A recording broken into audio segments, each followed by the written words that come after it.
दोस्तों, आपका स्वागत है 67th बीपीएससी उत्तराखंड पीसीएस और यूपी पीसीएस 2022 जो कि जून जुलाई में प्रस्तावित है, उसको ध्यान में रखते हुए हमने सेशन शुरू किया है। और आपको पता होगा, अगर आपने पुराने क्वेश्चन पेपर देखे होंगे, प्रीवियस ईयर क्वेश्चन पेपर आपने सॉल्व किया होगा, तो आपको एक आइडिया लग गया होगा कि ये जो तीनों एग्ज़ाम है इसमें 25 से 30 प्रश्न आपके साइंस से पूछे जाते हैं। तो उसी को ध्यान में रखते हुए हमने सेशन शुरू किया है। और इस सेशन की ख़ास बात यह है कि यहाँ पर हम 25 MCQ कराते हैं और उसको डिटेल में हम डिस्कस भी कराते हैं। डिस्कस कराने से फ़ायदा यह होता है कि क्वेश्चन के अलावा भी और भी बहुत सारे आपको क्वेश्चन पता चल जाते हैं कि क्वेश्चन की फ्रेमिंग किस तरह से की जाती है। तो लास्ट क्लास में हमने क्वेश्चन नंबर 25 तक डिस्कस किया था। आज हम 25 क्वेश्चन डिस्कस करेंगे। तो देखिए, क्वेश्चन नंबर 26 दिया गया है कि एनोस्मिया क्या होता है। एनोस्मिया के बारे में पूछा जा रहा है कि यह क्या होता है। तो इसमें ऑप्शन बी हमारा सही हो जाएगा। क्वेश्चन बी में क्वेश्चन नंबर 26 में दिया गया है, घ्राण संवेदना की कमी को कहते हैं। घ्राण संवेदना मतलब कि अगर आपने नर्वस सिस्टम पढ़ा होगा तो उसमें देखा होगा कि जैसे कि नर्व्स होती हैं, तो उसमें होता है ऑल्फैक्ट्री, एक होता है ऑल्फैक्ट्री नर्व। और ऑल्फैक्ट्री नर्व जो होता है यह क्या करता है, सूंघने की जो शक्ति होती है उससे संबंधित होता है। ठीक है, तो ये जो घ्राण संवेदना मतलब सूंघना होता है की कमी को दर्शाता है एनोस्मिया। इसके बाद देखिए, क्वेश्चन नंबर 27 है, दिया गया है शुष्काचिकोप मतलब कि जीरोप्थैल्मिया। ऐसे लोग हिंदी में ट्रांसलेट करते हैं कि समझ में नहीं आता। ऐसे याद करिए, जीरोप्थैल्मिया। तो जीरोप्थैल्मिया का मनुष्य में प्रकोप किस विटामिन की कमी से होता है? किस विटामिन की कमी से होता है? तो इसमें हो जाएगा विटामिन ए। जीरोप्थैल्मिया हो गया, या आपका नाइट ब्लाइंडनेस रतौंधी हो गया, या विटामिन ए की कमी से होने वाली बीमारी होती है। क्वेश्चन नंबर 28, मच्छरों के नियंत्रण हेतु प्रयोग में की जाने वाली मतलब प्रयोग में आने वाली जो कीटभक्षी मछली है, इसे कहते हैं इंसेक्टियोरस फिश। जैसे आपने बॉटनी में पढ़ा होगा, इंसेक्टियोरस प्लांट्स होते हैं, उसी तरह से यहाँ पर यूज किया गया इंसेक्टियोरस फिश, मतलब कि मच्छरों को भक्षण करने वाली, मच्छरों को खाने वाली जो मछली होती है। तो इससे क्या होता है कि मलेरिया से निजात पाने के लिए हम क्या करते हैं, इस फिश का प्रयोग करते हैं।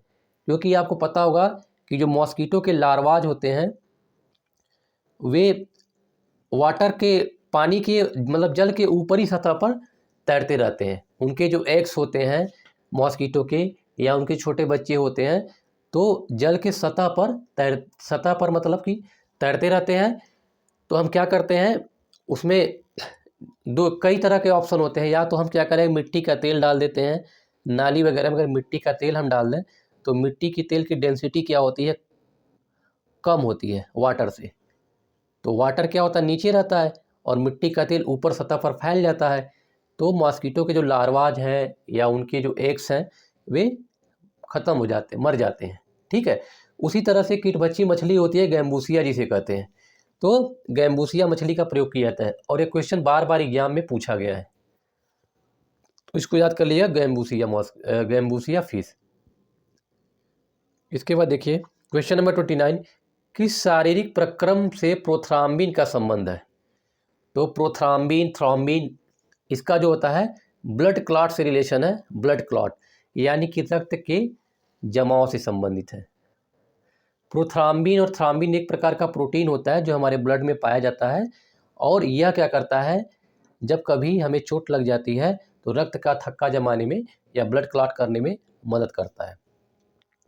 Question number 30, amniocentesis amniocentesis. तो जैसा कि आपको पता होगा कि यह क्या होता है एमनियोसेंटोसिस, पहले तो आइडिया क्या है, एम्ब्रियो से रिलेटेड है, भ्रूण से संबंधित है। और यह जो बताता है मतलब एमनियोसेंटोसिस क्या होता है, तो यहाँ पर होगा भ्रूण के लिंग को बताता है, ठीक है। या कभी कभी क्या होता है, जैसे मान ली कोई डिसऑर्डर हो गया हो, तमाम तरह के प्रेगनेंसी में क्या होता है तमाम तरह के टेस्ट किए जाते हैं। तो अगर मान लीजिए किसी तरह का डिसऑर्डर, अगर डॉक्टर को लगता है कोई डिसऑर्डर है, अगर एम्ब्रियो में किसी प्रकार की समस्या है, तो एमनियोसेंटोसिस द्वारा उसका पता लगाते हैं, ठीक है। एमनियोसेंटोसिस में क्या करते हैं कि मतलब कि सिरिंज आती है, उससे क्या करते हैं जो एमनियन होता है, मतलब कि जो एम्ब्रियो होता है, एम्ब्रियो से क्या करते हैं उसको सिरिंज से लिक्विड को निकाल करके उसकी टेस्टिंग की जाती है, ठीक है।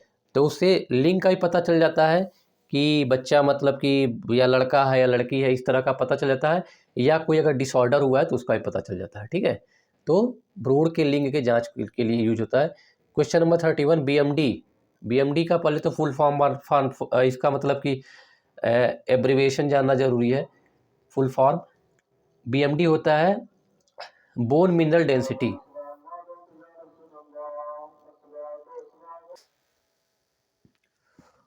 बीएमडी के बारे में पूछा जा रहा है, बीएमडी परीक्षण क्या होता है, तो बीएमडी में बोन मिनरल डेंसिटी होता है इसका फुल फॉर्म।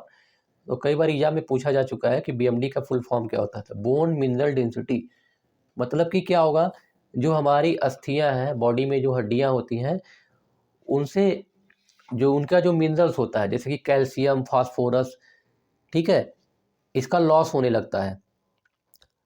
तो लॉस होने लगता है, यह किस में होता है, ऑस्टियोपोरोसिस में होता है। ऑस्टियोपोरोसिस में हड्डियां कमज़ोर हो जाती हैं। तो अब बीएमडी के परीक्षण से यह पता चलता है कि हड्डियों में जो है मिनरल्स की कमी हो गई है, कैल्शियम, फास्फोरस और भी अनेक प्रकार के जो मिनरल्स होते हैं, ठीक है। तो ऑस्टियोपोरोसिस, ऑस्टियोपोरोसिस क्या होता है, एक बोन से रिलेटेड डिसऑर्डर है, हड्डी संबंधित जो है डिसऑर्डर है। इसमें क्या होती है, हमारी हड्डियां जो है कमज़ोर होने लगती है। पोरोसिस का मतलब होता है पोर, यानी कि हड्डियों में जो होता है सुराख हो जाना, इसको कहा जाता है। लेकिन ऐसा कुछ होता नहीं है हड्डियों में, ऐसा नहीं कि हड्डियों में सुराख हो जाता है यार, पर सिर्फ नाम दिया गया है। ऑस्टियोपोरोसिस का मतलब हुआ कि हमारी जो हड्डियां होती हैं बहुत ही ज़्यादा कमज़ोर होने लगती हैं। और कमज़ोर होने से क्या होगा, अगर मान लीजिए कहीं पे चोट वोट लगती है तो हड्डियां क्या होती हैं, फ्रैक्चर हो जाती है आसानी से, ठीक है। इसके बाद देखिए क्वेश्चन नंबर 32,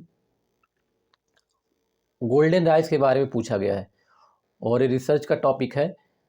बहुत सारे ऐसे कंट्री हैं, कई देशों ने इसको मान्यता भी दे दी है कमर्शियल प्रोडक्शन के लिए, क्योंकि इसमें क्या है, विटामिन ए प्रचुर मात्रा में पाया जाता है। गोल्डन राइस का सर्वाधिक मात्रा होती है तो विटामिन ए की, और ये भी बार बार पूछा जाता है अक्सर, तो इसको याद कर लीजिएगा, विटामिन ए की बात की जा रही है।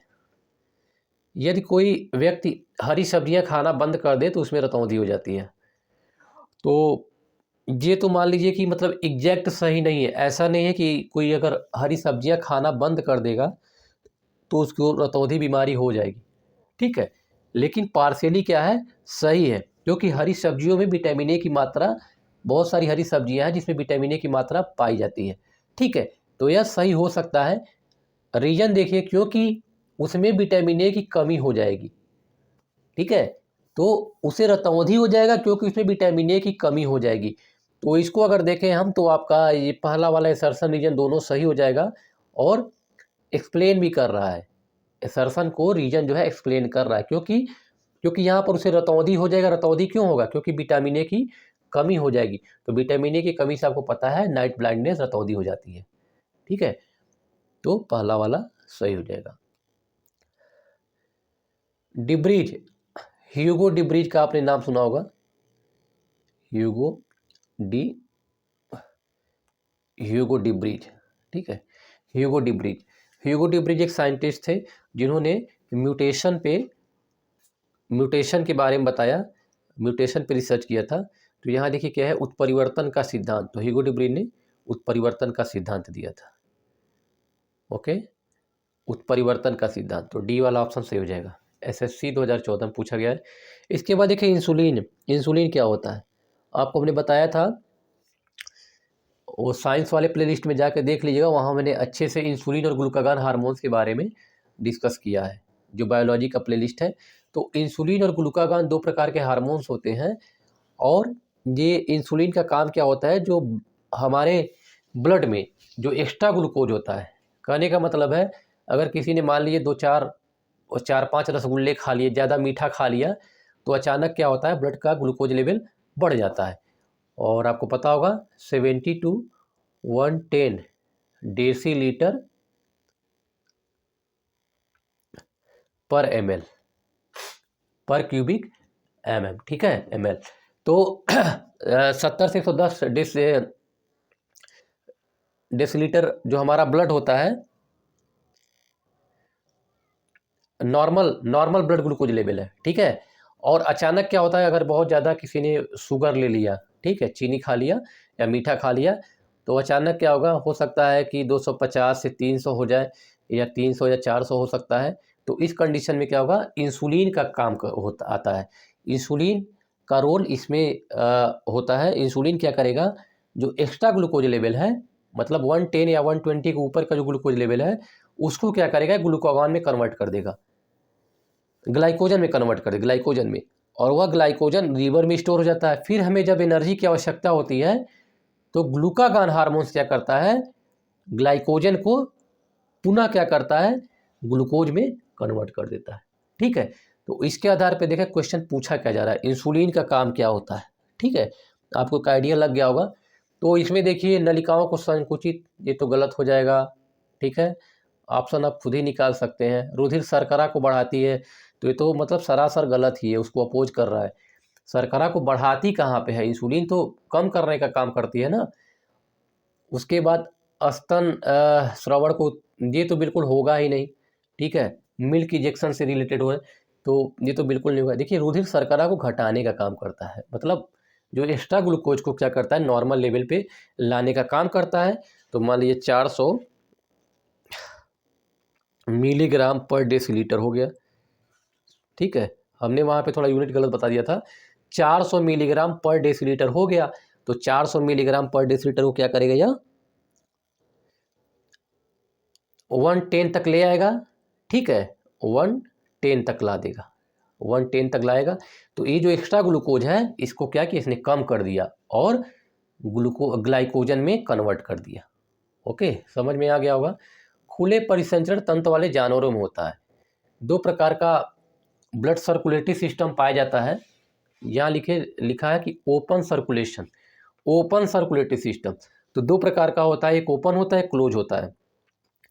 तो क्लोज का मतलब हुआ जिसमें ब्लड वेसल्स पाई जाती हैं, जैसे कि ह्यूमन बीइंग हो गया, या जो जितने भी मैमेलियंस हैं, तो उसमें क्या होगा, एक डिफरेंट ब्लड कैपिलरीज होगी या ब्लड वेसल्स होगी, उसमें ब्लड का फ्लो होता है, ठीक है, तो उसे कहते हैं क्लोज सर्कुलेटरी सिस्टम कहते हैं। और ओपन का मतलब हुआ कि कोई डिफरेंट ब्लड कैपिलरी नहीं होती है, कोई डिफरेंट ब्लड वेसल्स नहीं होती है ब्लड को फ्लो कराने के लिए, ठीक है। तो उसी के बारे में पूछा गया कि खुले परिसंचरण तंत्र वाले जानवरों में होता है। तो जो खुले परिसंचरण तंत्र वाले जानवर होते हैं, उनमें हीमोसिल, उसमें हीमोसिल होता है, ठीक है, हीमोसिल। निम्नलिखित में से, यहाँ देखिए सिलेंट्रान दिया, तो सिलेंट्रेटा फाइलम में होता है। स्यूडोसिल मतलब, स्यूडो मतलब होता है फॉल्स, ठीक है। अस्पंजोसिल तो अस्पंज में पाया जाता है, तो हीमोसिल इसका आंसर सही हो जाएगा। तो हीमोसिल का एग्जाम्पल हम दे सकते हैं, जैसे कि कॉकरोच है, उसमें कॉकरोच ओपन सर्कुलेटरी सिस्टम का एग्जाम्पल है उसमें। निम्नलिखित में से कौन सा एक प्रकार की मछली है, तो मछली जैसे कि क्लास, अलग अलग क्लास है, जैसे कि क्लास में जब हम पढ़ते हैं तो पीसेज क्लास है, एम्फीबियन क्लास, रेप्टिलिया, एवीज, उसके बाद मैमेलियन, मतलब डेवलपमेंटल आर्डर है, कैसे कैसे विकास हुआ इनका। तो इसीलिए यहाँ पर देखिए जो मछली वाली क्लास है, यानी कि पीसेज, इसे कहते हैं पीसेज, यानी कि जो मत्स्य वर्ग है, तो मत्स्य वर्ग के अंतर्गत जो रखे गए हैं, उसी को हम क्या कहते हैं, मछली कहते हैं, उसी को हम मत्स्य की श्रेणी में रखते हैं उसी को मछली कहते हैं। अन्यथा क्या है, केवल नाम दिया, जैसे यहाँ देखिए रजत मीन दिया हुआ है, ये देखिए दिया है रजत मीन, ठीक है, इसे कहते हैं सिल्वर फिश। तो सिल्वर फिश देखा होगा आप लोगों ने, बुक में पाया जाता है या पुराने जो पुरानी किताबें वगैरह रहती है उसमें पाते हैं। ये देखिए मूंगा हो गया, ये तो सिलेंट्रेटा फाइलम का एनिमल है, सिलेंट्रेटा फाइलम का है। ये अश्वमीन जो होता है, अश्वमीन, यह जो है फिश की कैटेगरी में आता है, जिसे कहते हैं हॉर्स, हॉर्स फिश कहते हैं, ठीक है, अश्वमीन कहते हैं। डीएनए की द्विसूत्री संरचना का पता लगाए, यानी कि इसे कहते हैं double helix model, double helix model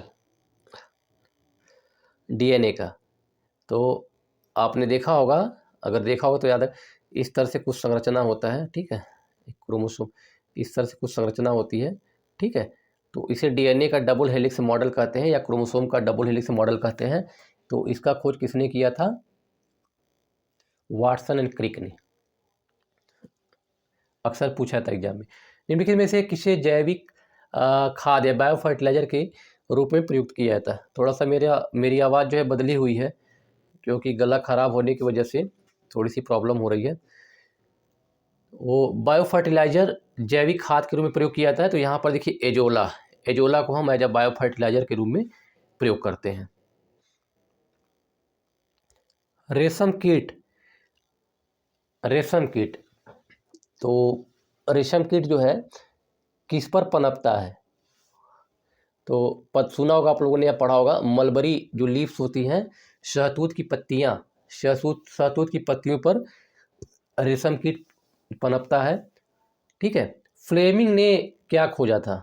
Fleming, तो केवल फ्लेमिंग दिया हुआ है, तो इसका मतलब अलेक्जेंडर फ्लेमिंग, क्योंकि यहाँ पर देखिए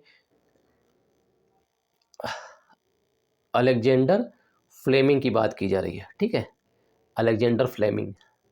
तो अलेक्जेंडर फ्लेमिंग ने पेनिसिलिन की खोज की थी, अलेक्जेंडर फ्लेमिंग ने पेनिसिलिन की खोज की थी। क्वेश्चन नंबर 41 का ऑप्शन, क्वेश्चन नंबर 41 का ऑप्शन बी हो जाएगा, ठीक है। इसके बाद देखिए क्वेश्चन नंबर 42, निम्नलिखित में से कि कौन से जीव में रक्त नहीं होता है? तो जिसमें ब्लड नहीं पाया जाता है, किसमें नहीं पाया जाता? यहाँ देखिए तिलचट्टा में वाइट ब्लड होता है, मछली में पाया ही जाता है, अर्थवर्म में पाया जाता है, ठीक है, अर्थवर्म में पाया जाता है। किसमें नहीं पाया जाता है? तो यहाँ पर आप समझिएगा हाइड्रा, हाइड्रा में जो है ब्लड नहीं पाया जाता है, ठीक है।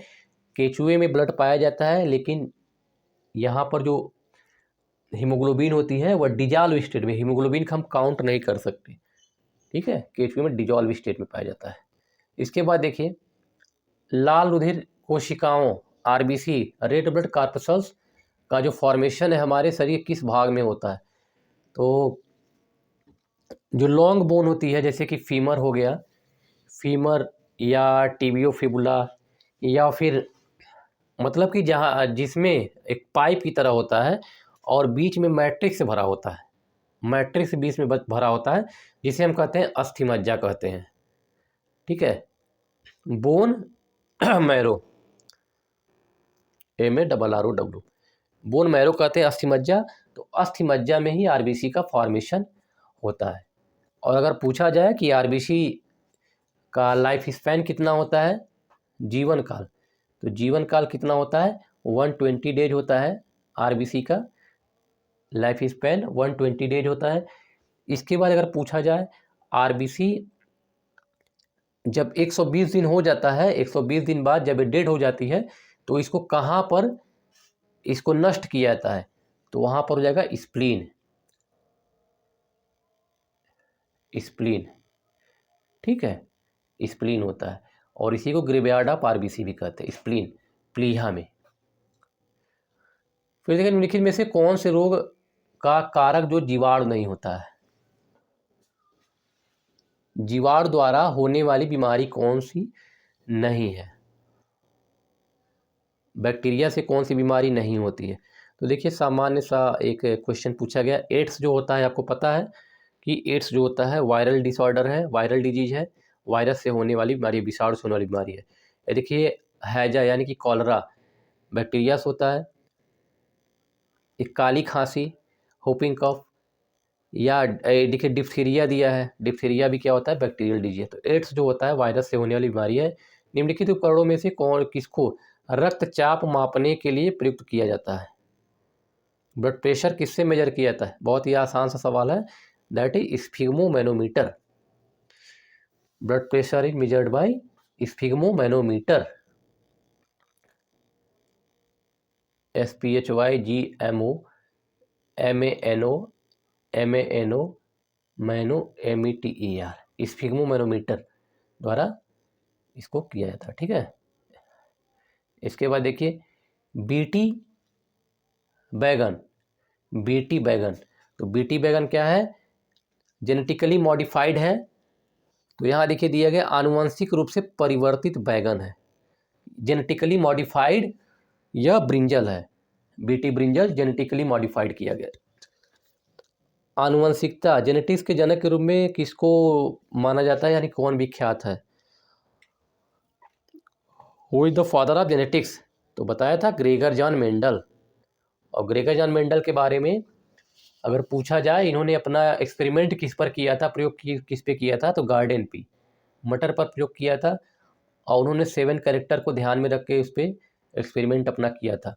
और यह किस पर आधारित था? सेक्सुअल रिप्रोडक्शन पर आधारित था, लैंगिक जनन पर आधारित था। क्वेश्चन नंबर 48, विश्व पर्यावरण दिवस कब मनाया जाता है? तो आसान सवाल है, 5 जून को विश्व पर्यावरण दिवस मनाया जाता है। क्वेश्चन नंबर 49, यकृत रोग हेपेटाइटिस बी का कारक है।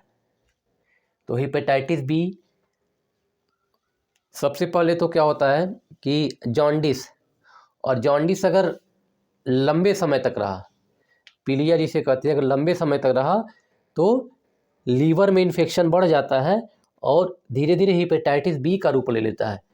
तो पूछा हेपेटाइटिस बी किसकी वजह से होता है? तो हेपेटाइटिस तो वायरल डिजीज है।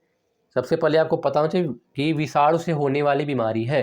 तो यहाँ देखिए जीवाणु दिया है, ये तो होगा नहीं। डीएनए वायरस, तो डीएनए वायरस से नहीं होता है।